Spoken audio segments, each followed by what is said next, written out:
Assalamualaikum warahmatullahi wabarakatuh. Halo semuanya. Perkenalkan, kami dari kelompok 4. Di sini kami akan mempersembahkan tentang komunikasi bisnis, yaitu terkait materi praktik komunikasi bisnis. Gimana kelanjutannya? Saksikan video berikutnya.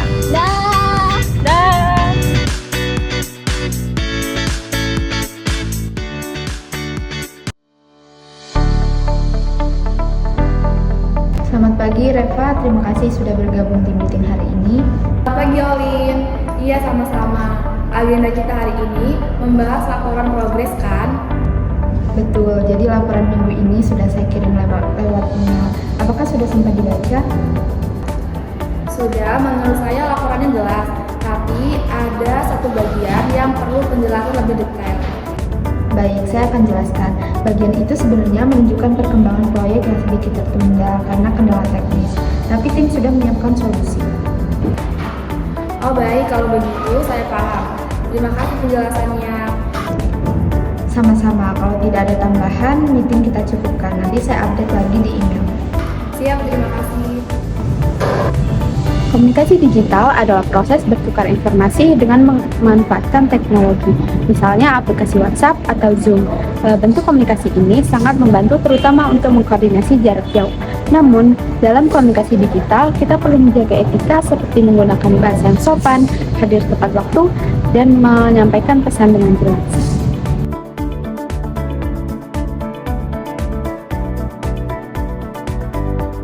Bab ini menekankan pentingnya berkomunikasi secara tatap muka dan juga menjalin hubungan yang baik antara individu, baik di lingkungan kerja maupun di lingkungan bisnis. Komunikasi interpersonal melibatkan kemampuan mendengarkan aktif, menyampaikan pesan dengan jelas, membaca bahasa tubuh, serta menunjukkan empati. Keterampilan ini bisa membantu untuk mencegah adanya kesalahpahaman, mengatasi konflik, dan juga bisa menciptakan lingkungan kerja yang harmonis. Kamu kelihatan pusing banget, dari semua luar negeri kita lagi ada masalah. Iya, permintaan dari klien itu berubah-ubah lagi. Terus ya, jadwal meeting kita sama klien dari Eropa itu tuh bentrok terus karena perbedaan waktu. Aku takut komunikasi kita jadi berantakan. Iya, kalau koordinasi antar negara itu memang susah nggak sih? Karena kan kita beda waktu, beda budaya juga. Gimana kalau nanti kita atur jadwal meeting yang pas untuk semua tim dan juga kita pakai ringkasan yang bisa diimplementasikan secara otomatis? Ide bagus tuh.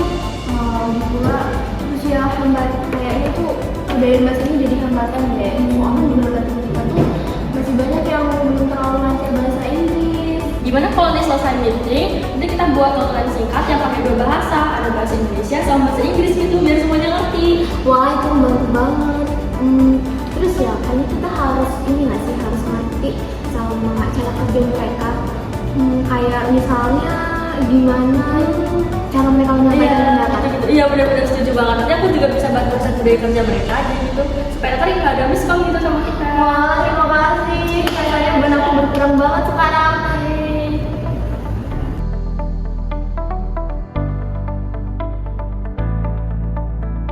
Baiklah, selanjutnya itu kita akan membahas ketiga, yang dimana pentingnya kolaborasi dan etika bisnis dalam dunia kerja. Sebelumnya kita harus tahu dulu tentang kolaborasi dan etika bisnis. Etika bisnis itu sendiri. Kolaborasi adalah proses bekerja sama antara individu dengan suatu kelompok untuk mencapai tujuan sama dengan cara memadukan ide, keterampilan, dan sumber daya secara efektif. Sedangkan etika bisnis adalah aturan moral dan prinsip yang mengatur perilaku dalam dunia usaha seperti kejujuran, keadilan, tanggung jawab, serta menghargai konsumen dan mitra bisnis.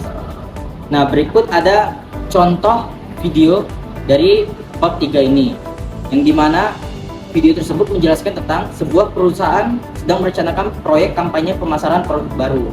Mereka itu harus bekerja sama dan tetap menjaga etika bisnis. Bagaimana videonya? Saksikan berikut. Baiklah semuanya, pada pertemuan kali ini kita mendapatkan tugas baru lagi, yaitu tugasnya membuat kampanye produk baru, yang dimana kita juga harus menjaga kerjasama ataupun kolaboratif. Tidak lupa juga kita itu harus menerapkan prinsip etika bisnis. Apakah ada yang punya ide awal? Saya usul bagaimana kalau kita buat promosi dengan meningkatkan dan menekankan pada kualitas produk kita. Tapi jangan sampai kita menjelekkan produk dan merek atau brand kompetitor. Betul juga kita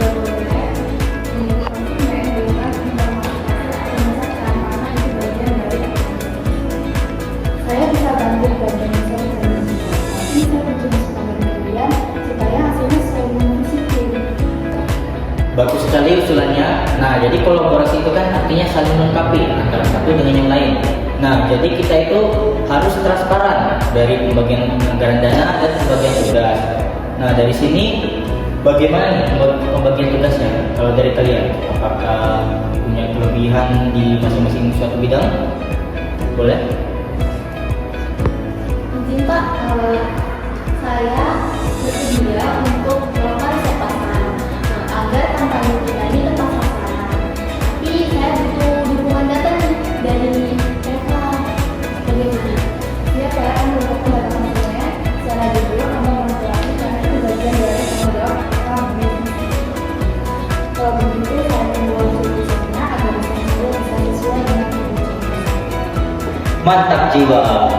Oke, berarti Dila akan meriset pasar, Reva akan mengumpulkan data dari konsumen secara etis, Caroline akan mendesain secara kreatif, dan saya akan memantau jalannya proyek. Bagaimana? Apakah bisa disepakati? Terima kasih untuk kesepakatannya dan terima kasih untuk meeting pada hari ini. Terima kasih juga kalian telah meluangkan waktu dan selamat bekerja. Semoga bisnis kita ini sukses.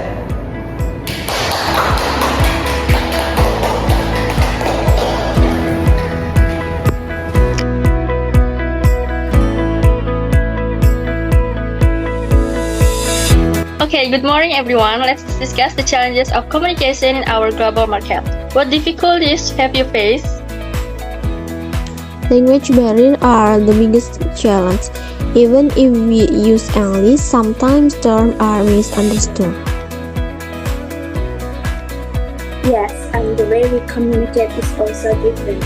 In Japan, we try not to say no directly, but in other countries, this may sound unclear. In Brazil, we communicate very expressively. Sometimes others think I am upset while I am just passionate. From my experience, time perception is also a challenge. In some cultures, being late is acceptable, but in others, punctuality is a strict rule. This can affect teamwork and trust. Good points. So, how can we solve these issues? Cross-cultural communication training is important, maybe. And we should use clear documentation after discussion to avoid misinterpretation. Most importantly, respect each other and verify if something is happening. I also think we need to set common standards for meetings, deadlines, and etiquette so everyone is on the same page. Exactly. So the main challenges are language, style, cultural interpretation, and time perception. The solutions are training, clear messages, mutual respect, and shared standards. Again. Di pasar global, komunikasi menjadi tantangan besar karena setiap negara mempunyai bahasa, budaya, dan cara berbisnis yang berbeda. Kalau kita nggak bisa menyesuaikan, maka bisa merugikan kerjasama antar budaya. Karena itu, komunikasi lintas budaya sangat penting agar pesan dapat tersampaikan dengan jelas dan hubungan bisnis tetap terjaga. Oke, itulah tadi video praktik dari komunikasi bisnis. Terima kasih yang telah menyaksikan. Kami akhiri. Wassalamualaikum warahmatullahi wabarakatuh. See you.